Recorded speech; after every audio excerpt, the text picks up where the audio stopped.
नमस्कार, मैं हूं आपके साथ मोहिनी त्यागी और आप देख रहे हैं बिस्तक।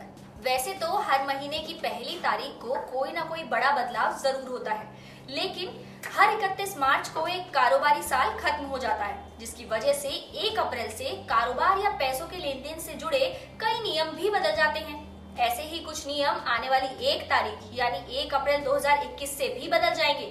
देश में 1 अप्रैल से नई वेतन संहिता यानी श्रम कानून लागू हो रहे हैं, जिसके तहत आपके कुल वेतन का 50% अब आपकी बेसिक सैलरी होगी, जिसकी वजह से पीएफ में आपका योगदान बढ़ेगा।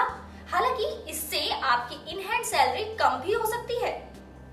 वैसे तो अगर आपकी कंपनी चाहे तो आपके सीटीसी को भी बढ़ा सकती है, मतलब कंपनी आपके कुल वेतन में भी इजाफा कर सकती है। इसके अलावा सरकार ने एक बड़ा बदलाव पीएफ में जमा की जाने वाली बचत के लिए भी किया है। अब पीएफ में सालाना 5 लाख रुपए से ज्यादा बचत करने वालों को ब्याज से होने वाली आय पर टैक्स देना होगा। उनकी 5 लाख से ऊपर की जो बचत होगी उससे ब्याज की आय पर कर लगेगा। 5 लाख तक की छूट सिर्फ उन लोगों के लिए है जिनके पीएफ में एम्प्लॉयर का कोई योगदान नहीं है। बता दें कि ये लिमिट पहले 2.5 लाख थी, लेकिन अब इस सीमा को बढ़ाया गया है, जिसका आम लोगों को जरूर फायदा होगा। देश में आजादी की 75वीं जयंती का साल चल रहा है। इससे पहले वित्त मंत्री निर्मला सीतारमण अपने बजट भाषण में देश के बुजुर्गों को इसकी सौगात दे चुकी है। अब देश में 75 साल से ज्यादा उम्र के लोगों को आयकर रिटर्न दाखिल करने से आजादी मिलेगी। ऐसे बुजुर्ग जो पेंशन या ब्याज से पैसा कमाते हैं, उन्हें अब आयकर रिटर्न दाखिल नहीं करना होगा। लेकिन आयकर रिटर्न दाखिल करने से ये छूट सिर्फ तब मिलेगी जब ब्याज की इनकम उसी बैंक से अर्जित की जाए जिसमें पेंशन आती हो।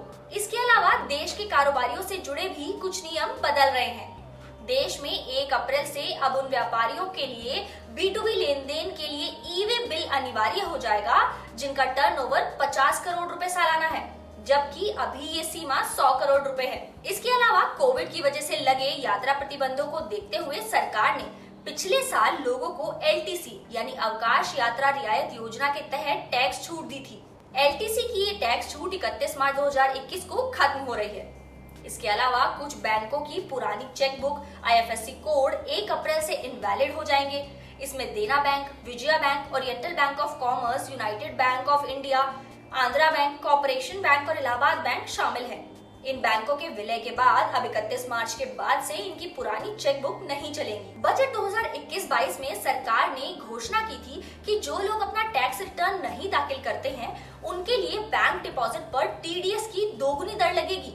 इसका मतलब ये हुआ कि अगर कोई व्यक्ति आयकर के दायरे में नहीं आता है, तब भी रिटर्न दाखिल नहीं करने पर उसके बैंक डिपॉजिट पर 2 गुना टीडीएस लगेगा।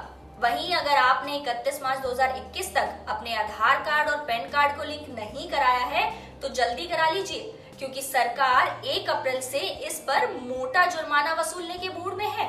तो आज हमने आपको कुछ खास बदलावों के बारे में बताया जिनका असर आपकी जेब पर होने वाला है। ऐसी ही खबरों के लिए बने रहिए हमारे साथ और देखते रहिए बिस्तक। और हाँ, अगर आपने इसे सब्सक्राइब नहीं किया है तो इसे सब्सक्राइब जरूर कर लें।